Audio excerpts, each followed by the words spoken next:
Hello viewers, I'm SB, and this is Sunless Skies, the second game in Fail Better Games' Sunless series, I guess you would call it.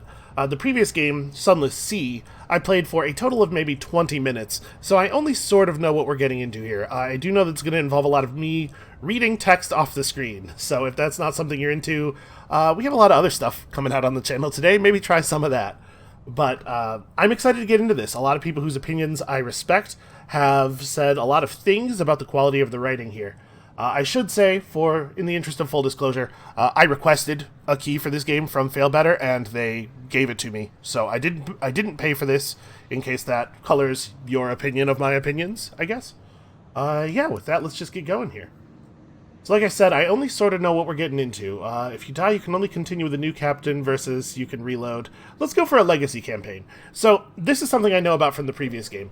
If we lose, we can sort of pick up where we left off with a new character. It's not a roguelike, it's not intended to be run-based, but that's the continuation mechanism. I like that. I like some permanence to our decisions. And we're just going to leave all the difficulty stuff on default, I think. No aiming assistance. Yeah. Let us see what Fail Better Games has for us out here in this sunless sky, which I think is intended to sound ominous, but frankly, being as pale as I am, I can hardly imagine a sky I would like better. Seriously, I can get a sunburn in about 20 minutes outside when it's sunny. There's a reason that I got so into video games as a kid. If you run out of both supplies and crew, you will die. Okay, well, honestly, I could have guessed, but I suppose it's good for the loading screen to tell us that at the beginning of our adventure here.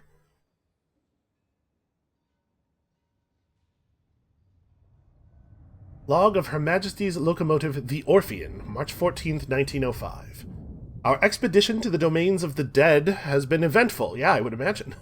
The Orphean is damaged and in grievous need of repairs and supplies.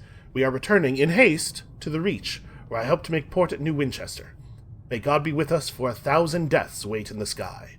Final entry of Captain Amelia Charity Whitlock, DCM, written shortly before her death. I'm going to assume that that's the captain of our vessel who has just died. Well, alright. Hopefully she taught us something about how to fly it.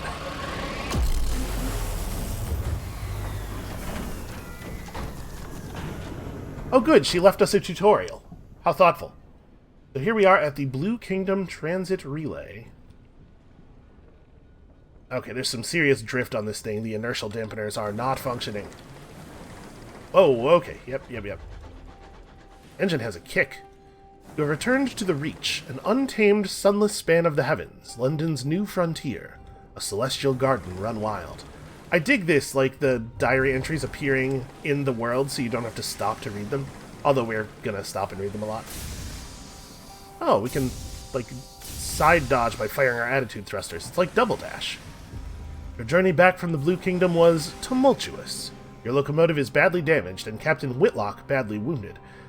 Is she not dead? Was that thing that we saw on that screen a moment ago a secret from the future we are not supposed to know yet? Hold on, we got a lot of buttons here. What do we got here? This is the hold.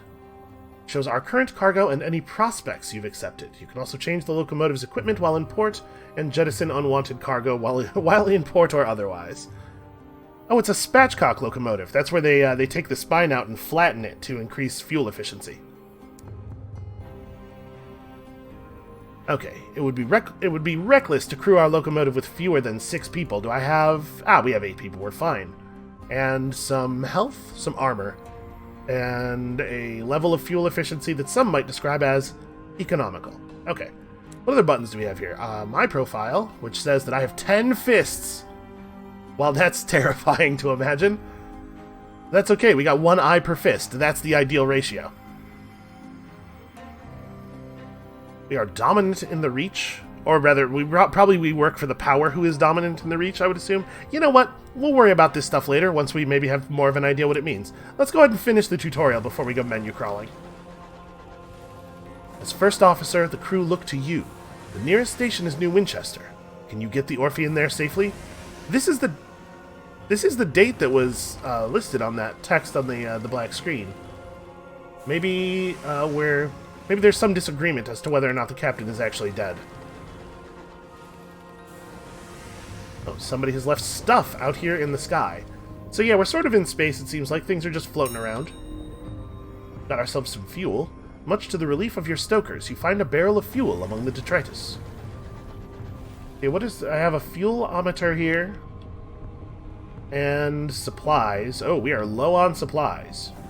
And this is our... yeah, this is our hull rating. A wreck drifts here, less fortunate than even you. We should scavenge for repairs, a crewman suggests. Oh, the Ozymandias. Well, I suppose that's appropriate. I am looking upon it and despairing. The wreck hangs in the sky, pocked with recent gunfire. You and the boarding party don your sky suits, garments of waxed canvas, lined with felt to protect against the cold of the sky. Yep, that's how you would do that. Two of the crew are whispering as they dress. What business did Captain Whitlock have in the Blue Kingdom, anyway? Why the devil did we trespass on the districts of the dead? You silence him. This is not the time. The gap between the two engines isn't wide, but the endless fathoms of heaven gape beneath it. That's a terrifying image. I mean, we don't have an option, right? We leap. You jump. Your stomach lurches with vertigo as the stars blaze above you and below. The air of the heavens is thin and torn by unpredictable winds. Then your boots hit the running board of the Ozymandias, and your leather-gloved hands fumble for a hold. One of your companions throws you a line, and you lash the two engines together. Only then do the rest of the boarding party follow you. One of them forces open an exterior hatch, and you clamber inside. So I'm imagining us being basically like in diving suits, right? It doesn't say we're wearing helmets. I assume... God, I hope we're wearing helmets. Her interior is cold, unlit, and whistles with wind. Hey, that's not actual parallel structure. Your party's lamps spread buttery light over the narrow paneled passages. You make your way towards the hold, stepping over bodies crumpled in the corridor. Unfortunately, your way is blocked. A bulkhead has been mangled inward by a well-aimed barrage. Okay, so this time we actually have our first choice. We can clear the obstruction away using a length of pipe as a pry bar, and this will test our iron skill, our many fists of justice. Or we could lead the party on a more precarious path, go outside and climb past the blockage, and go in through a different window. That is a terrifying prospect. Let's do the pry barring. I have to click on the yellow part. Okay, success. As you strain against the stubborn steel, you remember an event from a year ago. A boiler explosion had trapped an engineer under a tangle of plating and pipework. The captain was first on the scene. You were second. Together you managed to pry the wreckage upwards enough for you to crawl beneath it, while the captain braced the bar across her back. By all means, take your time, she grunted as you dragged the engineer out. Back in the present, the twisted bulkhead yields. Your companions clear the exposed rubble away. The way is clear. You have reached the Ozymandias' hold, a ruin of smashed cargo and spilled supplies. Hopefully, somewhere amidst the detritus, you can find parts to repair the Orphean and restock your stores. While your companions work quickly, the Ozymandias' hull has begun to creak. Your actions on board may have compromised its integrity. Ah, yes, I suppose I didn't really think about the future consequences of forcing the hull into a different shape. Well, hopefully we don't suffer too much from that. You find enough food and gear to restock your supplies, and enough spare parts to make necessary repairs to the Orphean. The food will need to be thoroughly thawed, of course, but you've eaten worse in the skies. "Oh-ho!" cries one of your party, prying the lid off a long crate. It holds a cannon, still nestled in straw. Another crewman pulls a battered birdcage from a pile of ruined cargo. Within the cage, something winged and furred opens a sullen eye. You examine your finds. Furred, huh? Is it really a birdcage if it has something furry in it? Oh, it's a bat. It's a bat cage. Come on. The Ozymandias emits a long, juddering creak. Your boarding party exchange nervous glances. Yeah, appropriate.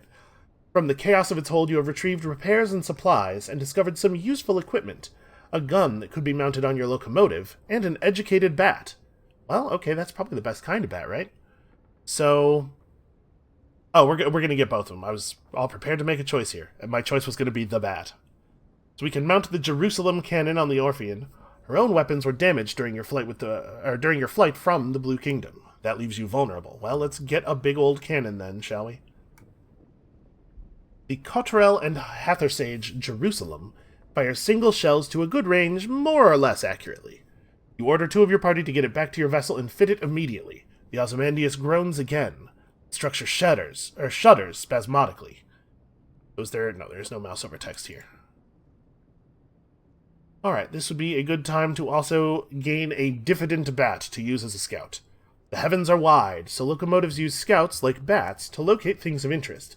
Ports, resources, wrecks like this one, to scavenge. Yeah, get me a bat. You can never have enough bats. The bat treats its rescue as an inconvenience and immediately begins haggling over pay. You offer to put it back in its damn cage and leave it on the Ozymandias, at which point it becomes more polite. You doubt it will last. I'm sorry, does the bat speak? Is this like I took the bat out and it was all squeaky? Or did we actually talk, this haggling? I would like to know if the bat can speak. Alright, I guess we ought to get out of here. Oh wait, actually, we can press onto the engine room to try to find more fuel. We do not have a lot of fuel. I don't know that. I don't know what distance 2 barrels of fuel means. I just see the number 2 and think, hey, that's one of the lower numbers. Yeah, alright, let's push our luck. You might find more fuel there, but you had better hurry. The Ozymandias is beginning to tear apart. The wreck of the Ozymandias screeches as its metal buckles and tears. You press on through the shuddering corridor, searching frantically for the engine room. So we could send a smaller party ahead to retrieve the fuel, testing our heart's skill, the ability to convince and endure, and send our quickest and lightest to retrieve the fuel. But yeah, what if there's a lot of it? Will our lightest be able to carry it all? I guess I'm not 100% clear on what the gravity situation is out here. Because, like, obviously we were able to leap from the one thing to the other, but also our train is floating. Like, would the fuel be heavy? I guess I don't know enough about the setting to know whether this would be a problem. Or we could just go ourselves. We send the rest of the boarding party back and go on alone. So these are both a 49% chance of success. I'm going to do this one because I don't think they'll kill us during the tutorial. The wreck's engines are choked with old ash. You search swiftly, aware of every creak in the bulkhead, every tremble that runs through the dead locomotive. Finding several sacks of coal, you drag them to an exterior hatch and fling them across to the Orphean before leaping after them. Unshackling your locomotive from the Ozymandias, you stoke your engines and steam away, restocked, refueled, repaired, and rearmed. Hey, that was pretty good. My guess is that you always succeed on those checks, right? Because tutorial time. Okay, well, feel a little bit more secure. Those numbers are higher, even though I don't really know what they mean. Press F to send out the bat. Alright, you know what? Bat, go find stuff. But I kind of thought he was going to go in the direction we were facing. Whatever, he's a professional. He knows what he's doing. Our scout returns. What has he found? Also, a day has passed already. He has found this. A station. So, okay, so this is me. Alright, well, we'll head in that general direction. Oh boy, there are some things on our legend that I hope we're going to end up not needing. Yeah, alright, this way. See what it is, open your chart. Okay, yeah, I have a lot of... Listen, we'll get to all this menu stuff. Let's just get out of this area. Oh, I guess not this way, though. Oh, the walls of the captain's cabin are lined with a hodgepodge of curios from across the sky. We've been summoned. Captain Whitlock lies in bed. Black marks cover her skin like a monstrous brand. When she coughs, coils of acrid smoke pour from her lungs. Ooh. Wow, that's bad. So we could inquire after her injuries, or approach her bedside. You know what? She called us over here for a reason. Let's do this. Captain opens her eyes as you draw near. She attempts to smile. Her mouth is blistered from the blue fires that dance on her tongue. Her hand grips your arm. Her skin is hot as a kettle. Made arrangements. The Orphean will be yours. Her voice is just a rasp of burned meat breath. But promise. She breaks off to scream a word in a language that was not made for human mouths. When she resumes speaking English, she is weaker, her request little more than a gasp. Promise me one last service. Promise! What if her condition is contagious? Yeah, what if being on fire from the inside is something you can catch? We could demand to know why she took the Orphean to the Blue Kingdom, or we could promise to obey her last command. I don't really think that refusing her promise is a reasonable thing to do to a dying woman. I mean, listen, because of my understanding of story structure, I am tempted to just promise this, and I think maybe this will be the most interesting result. But also, if we're going to kind of roleplay this character, like, she didn't just put herself in danger, she put all of us in danger, and presumably there's a good reason. I'm gonna promise to obey her last command. Something tells me we'll figure out why anyway. She sinks back, relieved. All in my will, she gasps. Be a better... She breaks off as the sigils burned into her bones flare, glowing cherry red through her flesh and skin. Better captain than I. The effort exhausts her. She sinks back into the scorched pillows and a twisting, frantic fever. Yo, what happened to her? And how do we make it not happen to us? That sounds terrible. The walls of the... yeah. Well, I will take my leave, because apparently I have an engine to command. You leave the cabin and the scorched stink of its air behind, and return to the bridge. New Winchester is further than you'd like, and the captain hasn't long left. Yeah, something tells me that we are not going to be able to save her. I got a missive from the future. What is that? Oh, there's something out there. Well, let's test out this new cannon. Should I have backed up? Oh, no. Not a problem. Shells don't explode that large. Okay, well, you seem like a bad guy. The word Marauder is rarely used for friendlies. I'm kind of hoping... Yeah, okay, so we have like this is a heat bar, I guess? Looks like we maybe don't have limited ammo, but we can overheat. I'd really love it if you would just come in front of the opening. Oh, he's too smart. Alright, whatever. We'll go through. Bam. Turns out accuracy isn't much of a problem if you just fight people only at point-blank range. Oh, dear. Yep, I can't fire the engines. Okay, there we go. Well, that wasn't ideal. I gotta be a little bit more attentive to the heat bar. What glowy things have you dropped, sir? You approach the buckled wreckage, poised to plunder the plunderers. Behind you, someone is humming a song of victory. That seems premature. So we can raid it. Marauders pillage homesteads and hunt travelers all across the Reach, and often carry stolen valuables. Or we could strip it for repairs. Okay, so this is a thing we can only do because we have hull damage. Well, you know what? Our hull's in pretty good shape. Let's raid. Your boarding party returns with wallets and watches, cufflinks, lockets, and keepsakes. You store them in the safe to be pawned when, or if, you make it back to port. You have 32 sovereigns. Hopefully that's a lot of money. Okay. Alright. So we were going sort of generally this way. Galactic West. Oh wow, this is an unfriendly area. You know what? It's possible that they didn't notice me until I fired there. Yeah, that was a pretty good shot. I guess it's not exactly rocket science, although it might be a branch of rocket science. These are probably actually rockets. Right? It's not just a cannon. Okay, alright, stop firing for a second. We'll be right with you, Bancroft. I am bad at this. Hopefully at some point we'll get bigger guns. Oh, he's too smart for me. That's alright, we got him eventually. I tried to lead him into the turn, but he just slowed down slightly. Yeah, let's raid again. We didn't actually take any damage there. Same deal? Alright, 40 more sovereigns. Well, we're killing it on sovereign count. I have 7 times as many sovereigns as I have hands in which to hold them. And I'll tell you what, if I had $14 right now, I'd be overjoyed. So, it's a pretty good feeling. How do I interact with the thing here? Okay, it's a building, but there's no way in. Well, that looks promising. Wispy condensation trails across the sky, the ghosts of passing trains. So, do I level up, or... A new port. The crew are eager to see what it has to offer. It's March 19th. 4 days have passed. Or wait, maybe 5? Was March 14th the date on the original missive? Well, something tells me the captain's not going to be all that healthy after burning from the inside for most of a week. You coast into the bustle, the din, the soot and the steam of Wolvesy Station. It is clogged with other engines, scrappy mining locomotives from Lustrum Way, weathered explorers gleaming with frost, sleek company vessels with bright brass fittings. No sooner have you pulled into the sidings than a brusque station master bustles over. He requests to come aboard. I must speak with your captain, he insists, brandishing a ledger. The usual formalities. Okay, well, the Orphean's doctor has just appeared at our shoulder. His face is solemn, his hat is in his hands. He lowers his eyes. So I guess I'm the captain now. The crew exchange bleak, wordless looks. The Orphean itself feels suddenly more empty. The station master looks confused.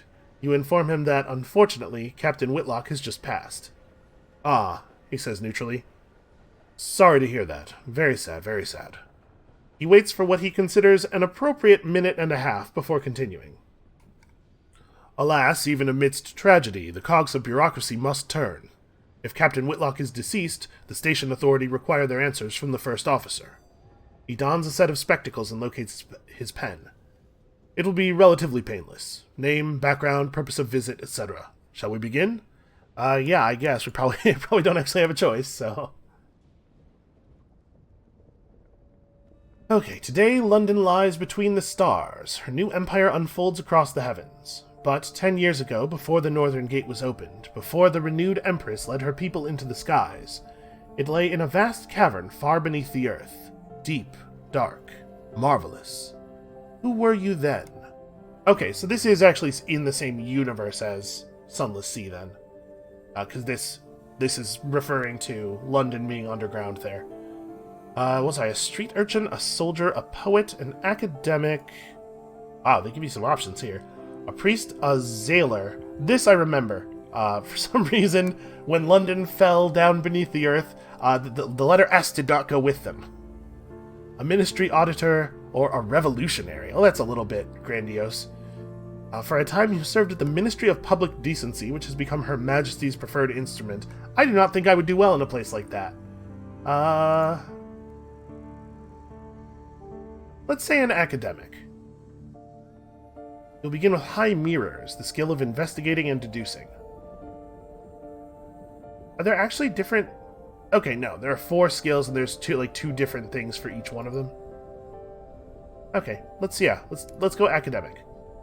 You were an academic. Perhaps you were educated at one of the esteemed colleges of Benthik or Somerset. Perhaps you taught yourself through trial and error and grit. Practical sciences, which will increase our iron.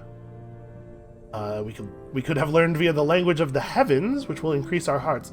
They call it the correspondence, the oldest of alphabets. It is maddening, revelatory, and occasionally inflammatory.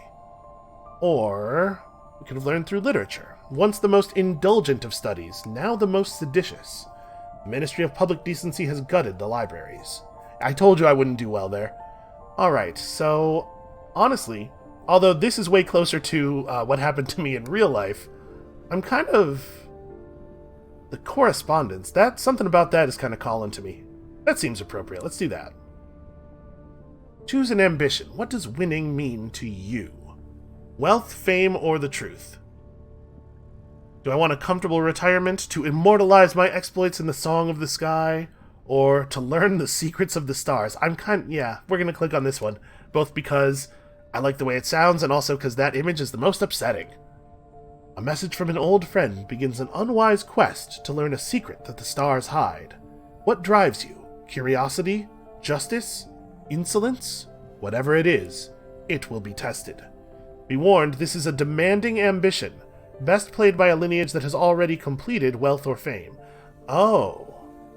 So you can complete the game with... Here's the thing. I'm not great at obeying warnings. Let's go fame first, I guess. For centuries, people have launched themselves into the unknown in the hope of making a name for themselves. You're sure you'll succeed. After all, you never heard of anyone who didn't. Strikes a little close to the heart, but yeah, okay. We'll pursue fame first. Appearance. Hair, 10. Yes, I've often been told that my hair is a real 10.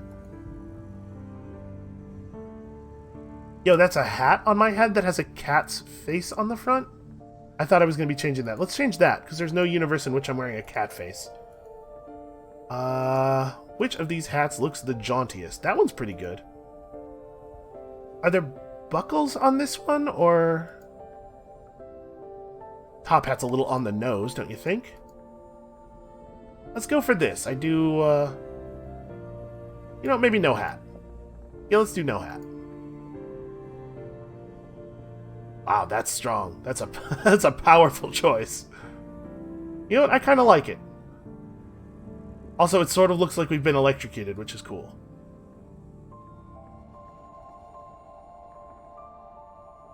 Wow, they really give you a lot of options for your brow. Let's pick one with glasses. That one sort of looks like we have like a welding goggles on. Yeah, let's do that one. Either that or Terminator sunglasses. Both of which are strong options, I think. You know what? To be perfectly honest, I don't even know what my nose looks like in real life. Like, I could not confidently draw a profile of myself. Yeah, kind of whatever on that. Ooh. I do enjoy a big coat. Yeah, let's go with the big, huge coat. I'm very mysterious. Term of address. Brother. This will determine what people call your captain. Brother, sister, reverend. Reverend is a little highfalutin, I think. Captain's good, you know, because I'm going to be a captain. I doubt that this character is a doctor or an officer. Ooh, archivist. Yeah. Yeah, okay, I like that. Archivist SB. That has a nice ring to it. Yeah, I like it. I have some small regret about not just going for the truth right away, but I'm going to trust the messages in the game here. 3 weeks have passed. This morning, Captain Whitlock received a simple memorial service. Her body was consigned to an Acropolis train bound for the Serene Mausoleum. Now you sit with a handful of her relatives in the threadbare offices of her solicitors. A methodical notary is reading the will. The captain was wealthy, once, but squandered her capital on mysterious expenses before her expedition to the Blue Kingdom. Captain's relatives, from whom she was mostly estranged, are clearly wondering why you are here. Hold on. Advice for captains. Let's look at the advice. In addition to our ordinary crew, you will now have an officer, or perhaps a mascot. You will need to formally appoint them before you can benefit from their skills, abilities, or animal charisma. To do this, open the officers panel while in port. Okay, we will make sure to do that. Also, our scout has discovered something... Oh no, that's an old message. That was when we first discovered this port. Okay. Well, let's listen to the end. True to her word. In a final codicil, the notary announces, Captain Whitlock confirmed that possession of the Orphean was to pass to its first officer. He peers at you with dry, grey eyes. This includes a certain black box contained in the Orphean's hold. Captain Whitlock's final request was that, at the time of your choosing, you transport said box to an address in London. He hands you an address card, and deposit it there. You are not to look inside. She gave no explanation. And that's it. You're captain now. The Orphean is yours. So we've acquired Captain Whitlock's legacy. We can investigate the black box at New Winchester, take it to London as requested, or sell it and be done. Well, that would leave me in suspense for the rest of the game. We also got 100 sovereigns, which suggests that maybe the 72 sovereigns we found before is not actually a large amount. So here we are in Wolvesey Station, the clamoring central station of New Winchester, a place of steam and smut and thundering iron. Here you can find people willing to pay for a skilled captain's service. Now listen, I often read all the words, and sometimes they're even in the right order. Well, we can explore the city, recruit an incautious driver. I know how to drive I'll just drive the train, don't you worry about it. There's an opportunity. Boy, we got options. Well, I don't know that we necessarily need to repair the locomotive. Maybe this is a thing we should do every time we go back to the station. It will cost 3 sovereigns per point of hull you lost. Yeah, that seems probably wise. Like, 9 sovereigns seems to be not very much at all. The engineers at the Wolvesey Yards claim they can repair anything. Whether the damage was caused by an unfortunate collision, a point-blank salvo, or the charge of a crotchety cantankery, they'll fix it. Boy, what is that? Given the context here, I am concerned that it is some kind of large creature? I guess we'll probably find out eventually. Yes, please repair my hull. The mechanics take pride in their work. Your newly returned engine is not just fully repaired, it gleams. An occurrence! Your hull quality is now 30. I guess that's an occurrence. This game definitely has a style, right? We should not open the black box. We should take it to the place. I mean, what does investigate actually mean, though? If I click on this, am I going to open it? I bet not. Let's just have a look at it. I'm allowed to look at it. Captain Whitlock left it to you in the hold of the Orphean. Her will described it only as a black box, a description you consider to be an unhelpful understatement. It is a casket of black basalt, longer than you are tall, unadorned with a single small recess that contains a keyhole. The thing must weigh most of a ton. It stands upright in a corner of the hold where the crew have pushed it out of the way. Well, Captain Whitlock did have a specific request. We try to remember when Captain Whitlock acquired the box, because it was a subject of some speculation among the crew. We can examine it. Hold on, let's try our memory first here. Captain Whitlock had it brought on board just before your ill-fated expedition to the Blue Kingdom. It was empty then, you know, because you saw the lid and the box carried on board separately and assembled in the hold. It's not empty now. It is sealed and heavier than before. But you left for the Blue Kingdom shortly after the box was delivered and made no stops on the way. Whatever is inside the box now, Captain Whitlock found in the Blue Kingdom. Well, that's worrying. Let's just have a quick look at it. It has the dimensions of a sarcophagus plundered from the tomb of some forgotten prince of Egypt. There are no carvings or inscriptions on it. The join where the lid meets the body is too thin to admit even a knife blade. There are no holes by which light or air may find their way in. It is impossible to see inside without opening it. Even the keyhole has been engineered in such a way as to prevent peeking. The recess with the keyhole, though, as far as you can determine, that is a more recent addition to the box. The stone has been drilled and chiseled away to create space for a modern metal lock. That's disconcerting. If this thing is old enough to predate, like, metal locks, why is it so important that we keep this particular box? Well, we're certainly not just going to sell the box. I do not have the ability to consult with an academic. We do not have the villainous associates necessary to pry it open. Nor do I think we should do that. So yeah, it just lists all of the requirements. So like here, we just need to not know what the box contains, which is certainly true. It will give you his rarefied opinion if you have an unusual trophy from your journeys to share with him. That I'd be pretty curious to find out. We'd have to find ourselves an uncanny specimen. We're not going to open it until we have some idea what it is. Okay. Medium-term goal. Find an uncanny specimen to bribe this dude with. I'm curious what happens when we click Consider what to do with it. The last request of Captain Amelia Whitlock was for the box to be transported to a specific address in London. Alternatively, you could perhaps find someone willing to purchase it as a curiosity, and if you knew what was inside, you might be able to command a higher price. Okay, it's just like a little bit of help. Like, help, I'm lost, I don't know what to do. We do not have that problem. I know exactly what to do. Alright, let's have a chat with this fastidious inspector. Excuse me, Captain! A woman pushes through the crowds toward you. She is short and square-shouldered, in a neat black suit and polished shoes. She shows you the case of her pocket watch. It is embossed with the crown and hourglass of London's horological office, the body responsible for ensuring time is consistent across the empire. I'm hoping to book passage to Port Prosper, she says, slipping the watch away. I can, of course, pay. I don't know where Port Prosper is. Is that in the same direction we're going? You know what?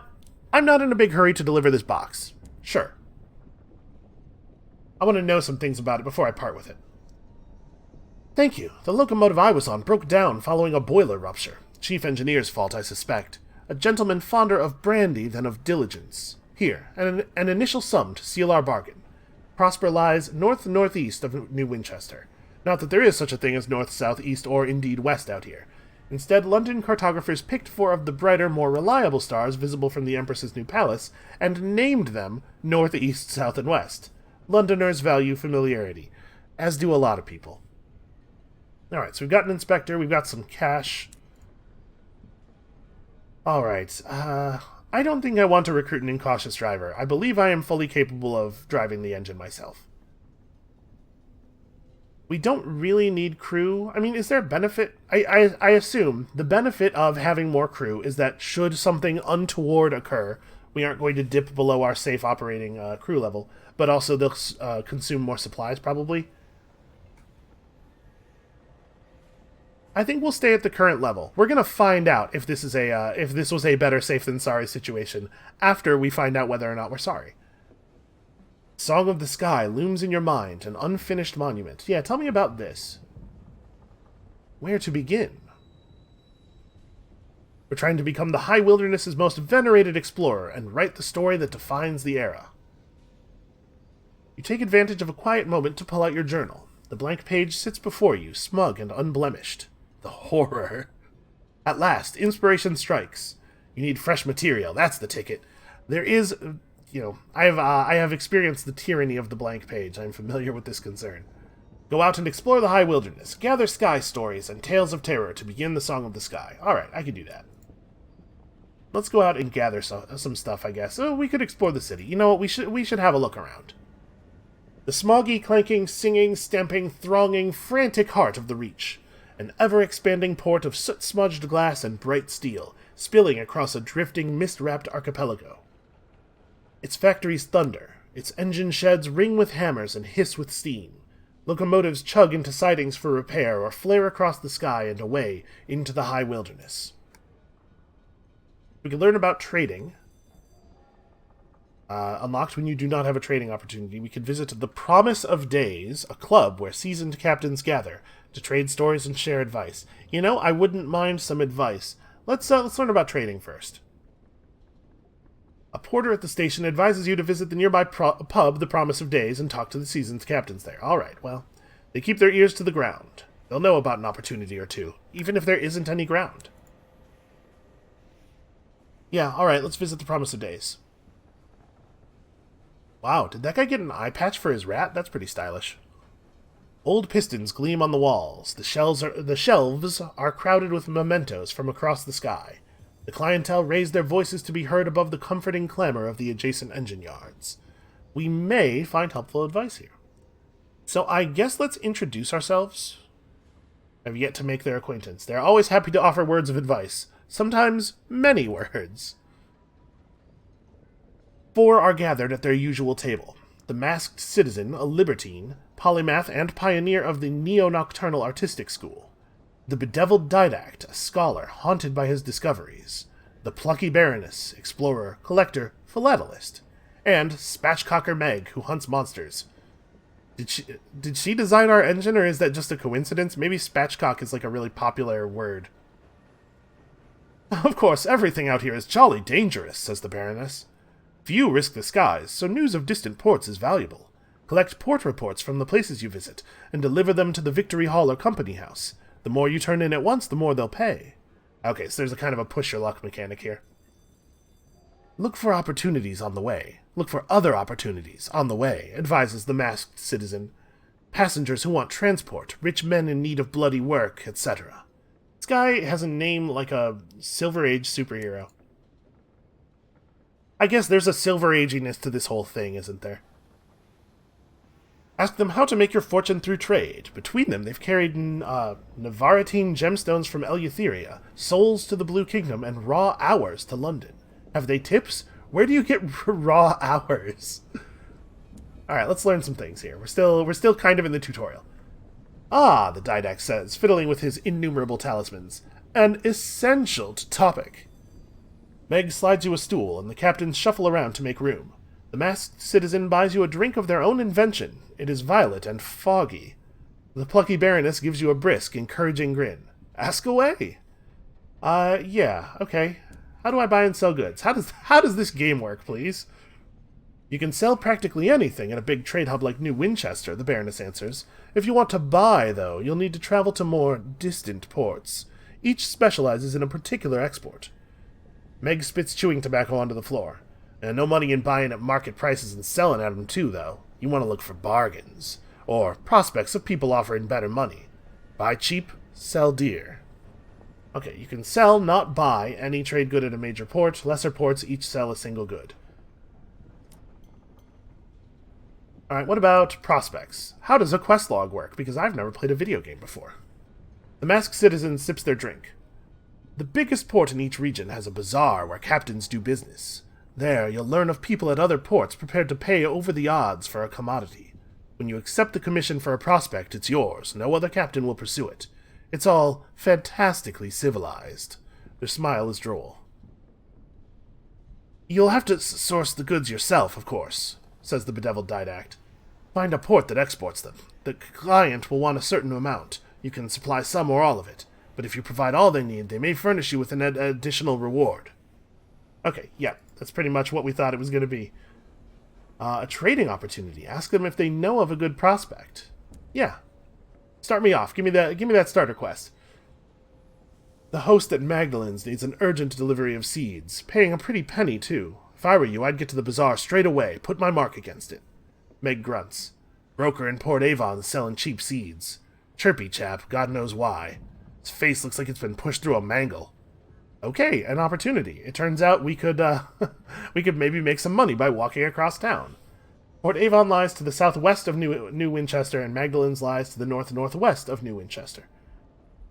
Okay, we can do that. So accept this prospect from the bazaar to the southwest. Yeah, we can do that. Ask how to expand the prospects and bargains available to you. How to put this delicately? Is there perhaps a way that a resourceful captain could prejudice circumstances in their favor? Yeah, you know, nepotism. Meg laughs, a noise like a sneeze crossed with a ricochet. It ain't you It ain't you who is. It's who you know, innit? Nepotism. She taps her broken nose. Quite, the masked citizen remarks. The wider your circles, the more advantageous the opportunities that will present themselves. A wise captain makes the most of them. As your captain increases in level, your affiliations increase. They will unlock new, more rewarding bargains and prospects. Okay, so basically just like level up to get rep. Affiliations allow your next captain to inherit certain resources, should the unthinkable happen. And I suspect it might once or twice, as we're still kind of getting the hang of things.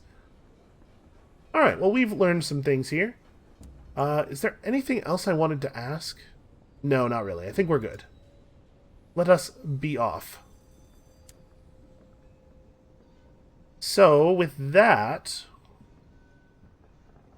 assuming I don't actually need this driver, I think we're good here. So when I mouse over this, we have access to some shops. Yeah. Seeds for Magdalen's. The amenable host wants up to 3 sacks of verdant seeds and will pay 80 sovereigns for each. Yeah, okay. Souls for Port Prosper. Lord Something of Port Prosper requires 3 consignments of souls for an infernally themed party to celebrate his diamond wedding anniversary. The quality of the souls is immaterial. Their function will be purely decorative. God save the Queen, etc. Sorry, but does this mean souls in the... souls the way I'm thinking of them? I mean, I guess we're going to Port Prosper, so I'll take it, but that seems worrying. Oh, hold on. Sorry. We didn't look at all of the shops. Okay, so we can buy new cannons. Forever there is a judgment. Effectively a locomotive-mounted blunderbuss. The emanation fires a mauling spread of munitions and is best employed at close range. I love the fact that it's called the emanation. That's a really good name for a train-mounted shotgun. That would be 250 sovereigns. That is a considerable amount. Okay, my number of sovereigns is listed here. We could increase our quarters, get ourselves a Crown and Misery pneumatic mining array. Yeah, I don't have the money for any of this cool stuff. Okay. Yep, we'll worry about all this some other day. What's at the Victoria Market? We can buy fuel and supplies. I'm going to choose to believe that we are okay on fuel and supplies. Ooh, we could pick up another locomotive. Wow, that is a fancy... a Moloch class liner. Yeah, I guess that's appropriate. An infernal beast of brass and steam. Furnished with indulgent luxury. Yours for a mere, basically 20,000 sovereigns. Okay, I think we're good there. Stories of Woolsey Station. Okay, this is just this stuff. Yeah, alright, let's move on, I suppose. So we want to click a thing somewhere here. Officers, this is what we want. Use this tab while in port to appoint them, or at any time to talk to or otherwise interact with them. Okay, so what do we have here? We now have an officer or perhaps a mascot, but we'll need to formally appoint them. So am I making a choice here of what to appoint, or... Hold on. I think maybe we have to redock and then press the button?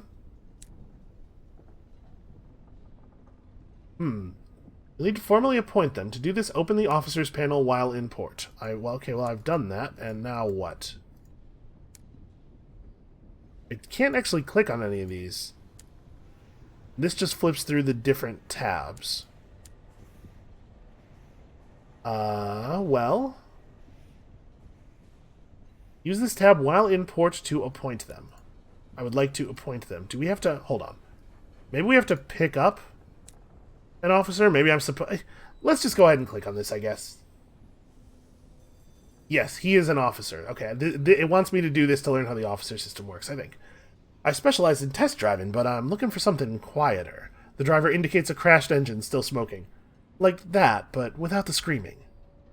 Yeah, sure. What harm can it do? This will get you a chief engineer who will increase your iron by 6, your hearts by 2, and your affiliation establishment by 1. Okay, so officers just add their stats to my own, basically. Yeah, sure. That's a pretty reasonable sign-on fee, I guess. The driver boards, eager to get started. I recently parted ways with the Windward Company, they explain. Personally, I think a crash a week isn't so bad. They disagreed. Oh well, live and learn. Okay, good, great. I'm so glad that we hired this guy. Okay, now let's appoint him and... Okay. It is impressive that their last engine lasted as long as it did. They must have good reflexes, at least. Yep, I feel great. I feel so good about having that guy on board.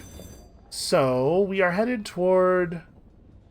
southwest, right? Hold on, where's my... Which of these things is my quest log, effectively? Trading opportunity... Right, Port Avon, and Port Avon lies to the southwest. Yeah, so it looks like we're gonna have to go around whatever this is. Oh no, sorry, I'm reading the map backwards. This is the impassable part. This is just open sky. Well, into the open sky we go, then. See if we can't make Port Avon before we hit an hour on this video. I assume it can't be very far away. We're still kind of in the, this is how you play portion of the game. Canter's still. There's a lot of stuff out here. I don't know if we're actually going to be able to interact with a lot of this. I like the layers that we can see beneath us. I don't think there's a way to dive or anything. I think we'll always be at this height. Oh. Sort of locked up here. Nope, okay. Just a temporary hiccup. Oh, wait. That's a Tackety Scout. We should not shoot that guy. I'm glad I hesitated, because I definitely almost reflexively shot at a thing that I saw moving. Young's found... Oh, it's like a lighthouse. Okay, I wish we knew more than southwest. Also, there's still an exclamation point here. Am I supposed to have done something else there? Well, whatever. We'll figure it out after we deliver these seeds. So yeah, we don't know how much south and how much west, right? We were given north by northwest for Magdalene's, but kind of imprecise directions to New Avalon. New Avalon? New Avon. Well, this is mine. Oh dear. Starry-eyed captains roved the wastes in search of fuel, supplies, and instruments of murder. We definitely found what looked like an instrument of murder there. Did that guy just bail? I kind of thought we were getting attacked by a Marauder, but he seems to have just run off. Am I okay with that? Oh, he's harassing... Ah, he ran off because he had a better target. Don't worry, we'll save you. Oh, this guy... Oh, he's a star-maddened explorer. He's not actually a Marauder. He just has... He has red stuff on his engine because red means he's a bad guy. Well, I feel a little bad for him if he's just mad. I wouldn't want people to shoot at me for being mad. I say as I continue firing. But, in my defense, I'm not doing a very good job of firing. So he definitely just tried to ram us. Maybe that's the thing. Maybe you can get ramming weapons. Nope. Fired a little early. That was close, at least. Oh god, get out of the way. Well, I just learned something, apparently. Got some XP. Also, we could try to search for survivors. Perhaps one did not succumb to the star madness. The crew of this weathered engine had been driven mad by the winds and the stars and the things that haunt the sky. Well, we don't really desperately need more crew. I'm gonna loot the hold. Perhaps the engine was transporting something valuable when the crew succumbed to star madness, or perhaps it was transporting the thing that drove them all mad. Let's find out. What could it be? A distressingly odored barrel. No one is keen to get close. Well, I mean, take it on board. The lid is gingerly removed. All breathe a sigh of relief when Coke is revealed, black and precious, the captain's truest friend. Hey, that's quite a bit of fuel, actually. Alright. So, what does this say about experience? Okay, I have earned experience. I have a level up. Do I just click here to spend it? Oh, choose a facet and grow stronger. But we could become scarred. Perhaps I was scarred in the battle with the guy. Perhaps I stayed in prison. So I'm like sort of writing my story backwards and forwards at the same time from the present. That's a cool idea. So, I'm assuming it means that it will have an effect on these two stats, not that... I guess I don't know what else this would possibly mean. You know, it could be the case that clicking on one of these will open up a test, and the test will be based on these stats, and the result of the test is what actually gives us whatever we get for leveling up. Let us say it's my mask skill is low. Veils, rather. I guess let's take this one, because maybe it will raise veils? Also, I could see our character having been imprisoned if the Ministry of Decency, I think that was what it's called, is outlawing all of the reading and we're trying to be an academic. The judge, stony-faced, condemned you to New Newgate, the stalactite prison of old London. Its dark was thick as tar, its cells were small as pantries. How did you spend your days there? Okay, so what it's trying to tell us here is that you get a big bonus to this and a smaller bonus to one of those. Did you serve your time quietly, notching each dismal day into the cell wall? Or did you rule your corridor like a robber king? I'm going to be honest with you, this doesn't really sound like me. You steered clear of the monsters and the meek they preyed upon. You dreamed of the day of your release. Yeah, I think that makes sense for the character we're building here. So, will it sometimes be the case that we'll have 14 options? Huh. Yeah, this game is very intriguing to me so far. Alright. So, I mean, like, down here is definitely still technically southwest, but I bet they mean more like 45 degrees off, you know. Let's head this way, maybe. Also, we rescued that guy, and he just bailed the hell out and didn't even pay me for my help. Also, we actually did take some hull damage there. That blunderbuss is, seems like a pretty good weapon. Especially since I have a really hard time shooting people while turning. Okay, that looks like a place. Incautious driver. Is that... No, it's slightly different from the one I crashed into. Oh, good. The fastidious inspector approaches you in the galley. Captain, good day. I noticed your ship's clock had stopped. Perhaps you'd permit me to repair it. She has a little case of tools and a hopeful expression. Yeah, I prefer things to be right more than twice a day. Yeah, this can't possibly have a bad outcome, right? Sure, you want to be useful, be useful. She gives a grateful flicker of a smile and sets to work. Soon she has the back off the clock and has spread tiny cogs across the galley table. Obscure horological tools gleam brassily among them. Everything has a place. I appreciate the opportunity to keep myself busy. Staring too long at the stars is harmful to the temperament. Okay. The fastidious inspector has a round face, brown eyes, and short, dark hair. She gives the impression of being perpetually busy. Which means that she probably does not do so well when she can't be perpetually busy. We've probably done her a solid here. So, yeah, can we talk about this? I'm kind of curious. What's the deal with the horological office? She sniffs. It is of fundamental importance that 10 o'clock on the 2nd of June in one corner of the Empire occurs at the same time as 10 o'clock on the 2nd of June in the opposite corner. How is an empire to function if it can't agree what day it is? Unfortunately, the process is complicated by the fact that time is less reliable than it was. The hours trade has ceded to that. Yo, I have some very serious questions about that. Could we elaborate on that statement, perhaps? No? Yes, okay, ask about the hours trade. I've heard the Empress awards her favorites with gifts of years to extend their lives, and that you can become rich mining for hours to satisfy London's hunger for them. Wow, where does one mine for hours? Oh, hours have more uses than that. We use them to increase the efficiency of work worlds, to speed journeys to distant regions, to resolve overcrowding in prisons. It does make my life more difficult when time knots and stretches like wool on the loom. More difficult, but more vital. Her Majesty seized a great trove of them when she assumed the throne of Hours. And now even more have been found in the Reach. Miners dig them from the ground. She looks momentarily wistful. I hope someday to retire with a modest pension of years myself, to prolong the better part of my retirement. Boy, I have a hard time imagining the positive parts of this without imagining the negative parts, you know? Let's, So we don't have all the same options that we had before, do we? It doesn't even show me the options I didn't pick last time. I'm wondering if we're going to get a limited number of selections here.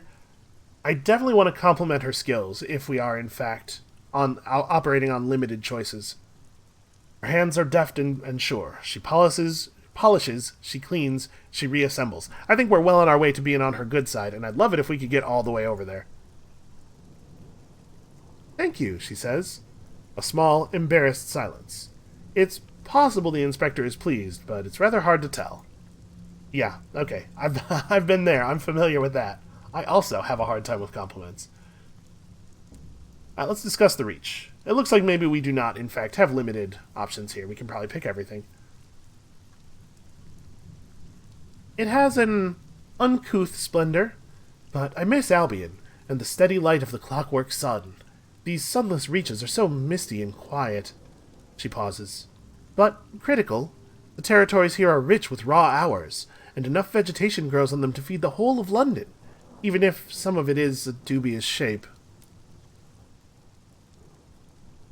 Alright, yeah, let's talk about some suns here. 1 or 2 suns. What happened to the Reach's sun?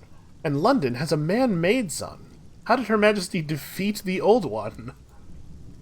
That's a way to phrase that question. Well, we warred and we won. It's not my area of expertise, I'm afraid. The suns made the law, they say. Now Her Majesty makes it. As for the Reach's sun, she looks through the window at the lightless, stirring mists. I don't know. Do suns grow old? Do they die of natural causes? I think that would probably be better than the alternative, wouldn't it? I don't know. People say that, but I can imagine some things I might do with eternity.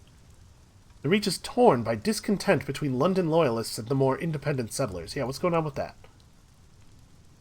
Now, there are those who feel that London is a long way away, and that they'd do a better job of governing themselves.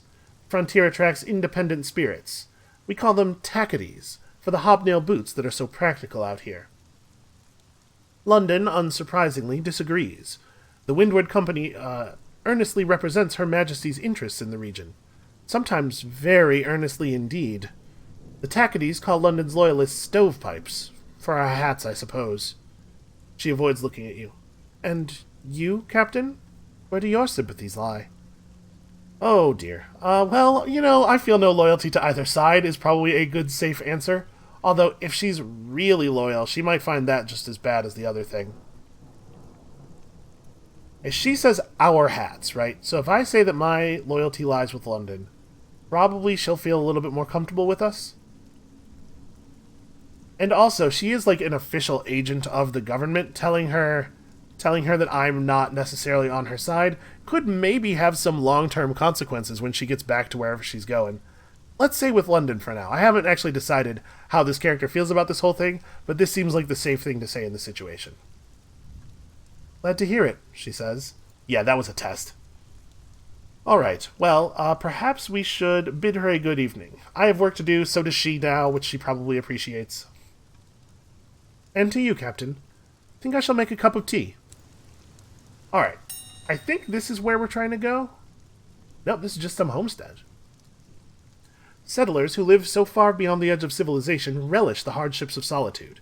They will fiercely defend their small territories, but occasionally welcome company and trade. This homestead is almost hidden beneath a growth of wild, sprouting foliage, as if it were the victim of a fairy tale curse. The flora of the Reach is difficult to tame, and the settlers that dwell here are struggling. While we did pick up some carefully packed munitions from that guy we just murdered. Sorry, that crew of guys that we just murdered. We could trade it for bronzewood. Or we could just bail. I don't know what bronzewood is. Let's find out. A fair trade. The settler assesses the armaments with a seasoned eye, offering several lengths of good, freshly bored heartwood in exchange. Cool, so now we have some, pretty good wood. What do I do? Okay, whatever. We'll sell it or something. I'm sure we can find a use for it. Here's a problem. I don't know if the thing we traded was more valuable than the thing we got. Alright, well, let's look around a little bit more here. In general, I'm going to try to keep these areas in the neighborhood of an hour. But if you're familiar with the channel, you know that that number can stray upward by quite a bit at times.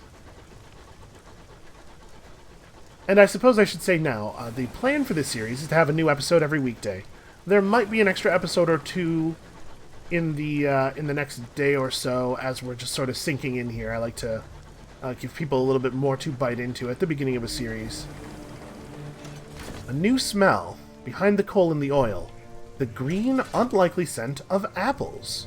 Also, we're running low on supplies, and our crew will begin to starve soon. That sounds really bad. We'll buy supplies at port. I mean, we're not that far from a port where we know we can buy stuff. Is this where we're headed? The Village Green. The Nowhere Inn. You're approaching a newly discovered port. This has significantly reduced your terror. Your crew are always thankful to find another place of relative safety in the skies, however strange or full of devils or covered in mushrooms. Sorry, do I have terror? Did I not notice that? Where's my terror? Where do I keep my terror? Oh, here's my soul. It is stained. And also cold. This soul is icy to the touch. Huh. Peculiarities. I have some reputation with the Windward Company, and with the Tackities, nobody quite knows what to make of me yet. Alright, well. This is in fact Port Avon. Let's get ourselves some seeds. I really like the music in this game. Behold, a ruin of giants. Gargantuan blocks jigsaw together, furred with moss and whispering with orchards. A bucolic village nestles amongst them. Smoke coils daintily from the chimneys. A leisurely game of cricket unfolds on the village green. We'll disembark at this ramshackle dock, which juts into the sky beside a farmyard scattered with rusty locomotive parts. Plating, piping, a chugging motor with its innards exposed.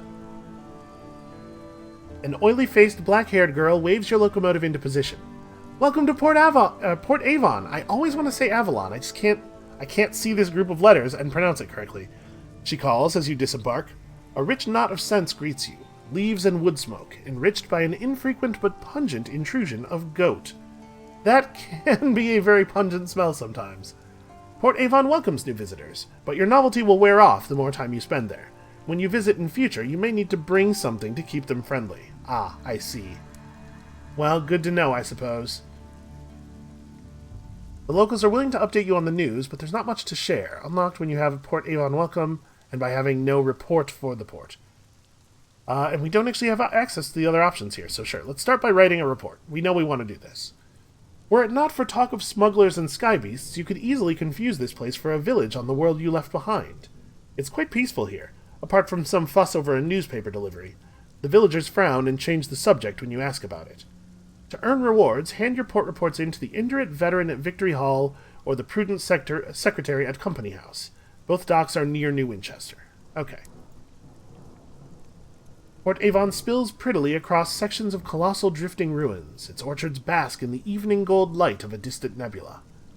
So we don't actually have the other options here. We don't have any gossip to share with the locals, which apparently would endear us to them some. And we can't host a tea party aboard our locomotive on account of not having any tea. Here at the village green, a golden nebula scintillates above Port Avon's apple trees, allotments, eel fishers, and steepled church. Here you may, if you choose, immerse yourself in the village's quaint rhythms. So we want to hit the shop. Yes, sack of verdant seeds. I need 3 of these. That's going to completely fill up our hold.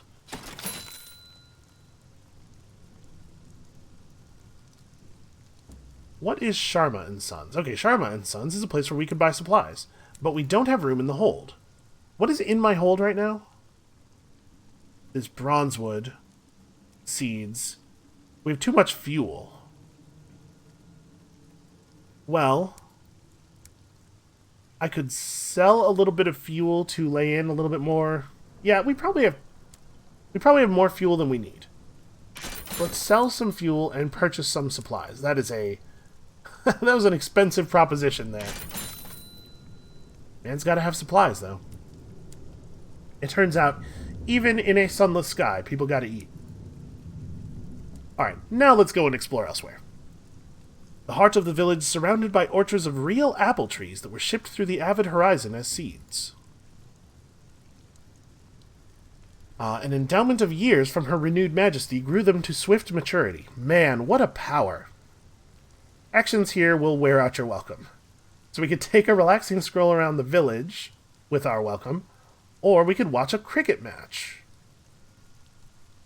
Unlocked when heirs of Port Avon is, villagers doze in the soft light, newspapers over their faces. I guess the air will change from time to time. Perhaps not. We're talking about a limited resource here. Let's see what our options are with it first. Botheridge's A Tour of Heaven describes Port Avon's single public house as a welcome respite justly famed for its authentic Old Earth cider. The locals can be welcoming. For a while. You may be able to recruit crew here. Okay, let's have a look inside. Mostly what I'm curious about is whether we might be able to pick up another officer. So we could read a work of speculative fiction. In the nook by the fireplace is a shelf of magazines.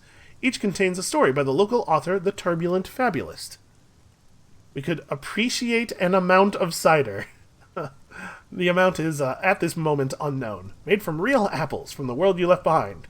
Careful now, a local warns you placidly. Our iron skill gives us a 27% chance of successfully appreciating the cider. Well, I guess let's not chance it then. We could speak to a short-sighted cryptozoologist. She perches on a stool in the corner, staring at a map of the Reach. I could have... No, I must have taken a wrong connection at New Winchester. That's interesting, and I assume this won't wear out our welcome, since it doesn't say that we have to have a welcome to do it. We could intercede in a mushroomy matter. The pub is out of scrumpy. The barman blames a creature, a cross between a mushroom and a jellyfish. It sways in its seat at the bar. I unlocked this by having no Blemigan voyagers. Huh. Also, we could head upstairs. The new Somerset Hunting Club has exclusive rights to the rooms above the pub, as well as the pub's finest brandies. Interesting. Let's start by speaking to the cryptozoologist. This person might be able to provide us with the specimen that we might need to bribe the person back at the other port to investigate our weird cask thing. A tiny figure weighed down by 2 backpacks and a heavy duffel coat looks through thick glasses at her map and then up at you. Excuse me, I need passage. I don't suppose you could help me. I'm on the trail of unusual beasts. I can pay you for your time. Yeah. Where do you need to go? Hybris! Beams the short-sighted cryptozoologist. She leans in conspiratorially, knocking over every glass on the table. They say there's a colony of singing Blemigans there. You know, the little mushrooms with teeth? I'm a huge fan of their poetry. I'd love to hear what they sing about. Okay. Interesting. The short-sighted cryptozoologist almost boarded someone else's locomotive, but a kindly stoker guided her the right way and onto yours. We should try to acquire for her some new glasses, perhaps. Alright, well, I'm pretty curious about this mushroomy matter, but let's head upstairs first. Again, just trying not to burn out my welcome. Thick cigar smoke curls through the air, filling this private chamber with premium-grade fog. Bloated gentlemen in well-worn military uniforms sit at mahogany tables sipping port. They chunter of the old days and how very much better they were. Yeah, always men like this, right? So we could request membership. It was a famous club in Old London, home not just to nobles and distinguished soldiers, but ex-ministers, royal courtiers, and other members of high society. You may as well ask. Yeah, sure, why not? A stout veteran gives you a polite once-over. I suppose we could countenance an application. Of course, membership is not a matter of mere money, no. He directs your attention to the trophies. Most are old and musty. Neath creatures, deer, foxes, and a bear, all hunted in the member's now long-distant youth. Perhaps if you could help decorate our walls with some impressive local fauna, we can talk matters of first payment and then membership. Of course, we could hunt the beasties ourselves, and we will. By thunder, we will! But the fire is so warm, and there is port left in the bottle. Okay, so if we bring back some trophies, aha, a Kentenkeri is in fact some kind of beast. Maybe we could join this hunting club, if that's a thing that I want to do, even. So we definitely don't have a trophy to deliver them at present. Let's check out these Cyclopean ruins. What palace was this? What giant king made his home here? And why did he abandon the vast stores of souls that the locals still quarry from beneath the stones? Perhaps you might risk a furtive excavation of your own. Not one of the looming stones is quite square, yet they all slot together immaculately. I'm a little worried because the game sure was showing us this symbol a lot when talking about how the captain was on fire from the inside. But I guess it doesn't hurt to look, maybe? Yeah, what were these ruins before their fall? Even their bones are tall and stately as the finest cathedrals of old France. What purpose did they serve in the past, plentiful days, when their sun still shone? So we could conduct an excavation. Port Avon's chief export is souls, quarried from vast stores entombed within the ruins.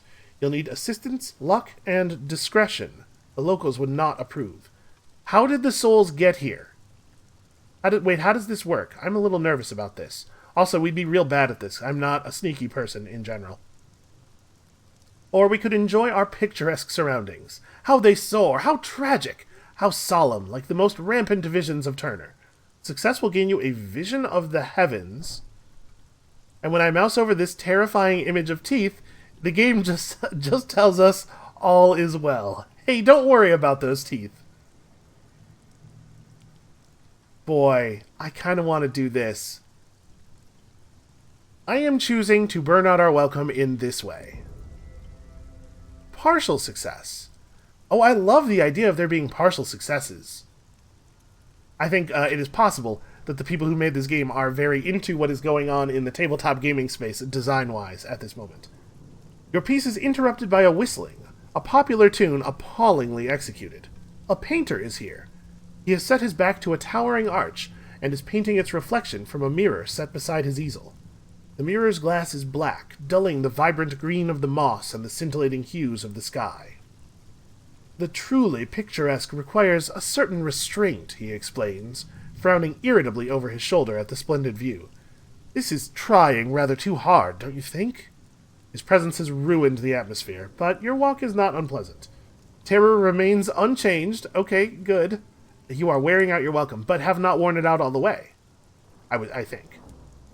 Well, that being the case, we could recruit a repentant devil. Hold on, let's go back to the village green. I want to know what's up with that mushroom thing. No, this is not the right... The Nowhere Inn? Yeah, this is it. Let's have a chat. The pub is out of Scrumpy, how dare they? Who does this creature belong to? Bellows a man, fuchsia with rage. The Blemigan he points at is a grizzled member of its species, most of whom were left behind in the Neath. Is that the Blemigan? It has a... It has a monocle, but no eyes. The fuchsia gentleman roars in fury. Between bellows, the truth emerges. The Blemigan is no one's pet, and, far worse, no one will admit responsibility for its tab. The Blemigan is unconcerned with the tumult. It nods its cap at you with grim respect, then flops a tendril into a mug of stout. It stares bleakly through the window. How can you tell? I guess maybe that's why it has the monocle on, to try to help you discern which direction it's looking in. The Blemigan is looking to sign on for one last journey. If you settle its bill, it will join you on the Locomotive. This will give you a mascot that will raise our iron and mirrors. It will be almost all of our money on hand. Or we could leave the matter alone, on account of the creature emitting a rather appley aroma. It must have consumed an orchard's worth of Scrumpy. It would be unduly charitable to pay its bar tab. But I am sort of charmed by it. We're absolutely going to settle its tab. Kindred spirits, we. As the fuchsia gentleman inflates for a particularly prolonged diatribe about ill-mannered captains and their disorderly pets, the Blemigan climbs to the bar top to consider your face. It likes what it sees. Again, how can we tell? With a sound like a shoe being pulled from a swamp, the Blemigan finishes its drink. It clambers up your arm until it reaches your shoulder, from where it directs you to the door. It is experienced in surviving the cold of the heavens and the heat of those too cowardly to traverse them. It respects you, and it will serve you well. An occurrence, your Blemigan Voyager quality is now 1. We have a single Blemigan. We are extremely broke. That's alright. We'll find more. So, our welcome is not all the way worn out, I think. Let's, sure. I guess we're just taking people on. You do have to pay for passage. Oh. No, I have to pay him. Officers require a sign-on fee. He's not a passenger, he wants to be hired. Well, that would be cool. I would love to hire a guy, but we don't have the money right now. I've been very careless. We don't have anything we can sell at the bazaar. We do not have a jumble of undistinguished souls. Yeah, these are our aspirations, right? Not things we are currently holding.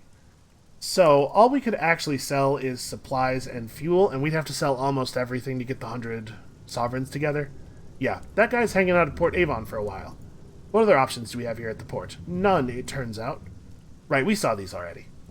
Well, it turns out my welcome's not all the way worn out. I think it might be the case now that we could leave and come back without giving them a little something to have them warm to us. But it also might be the case that when we leave, our welcome will automatically wear out, and we'll have to provide them with a gift next time anyway. Yeah, I don't know. Let's watch a cricket match, I guess.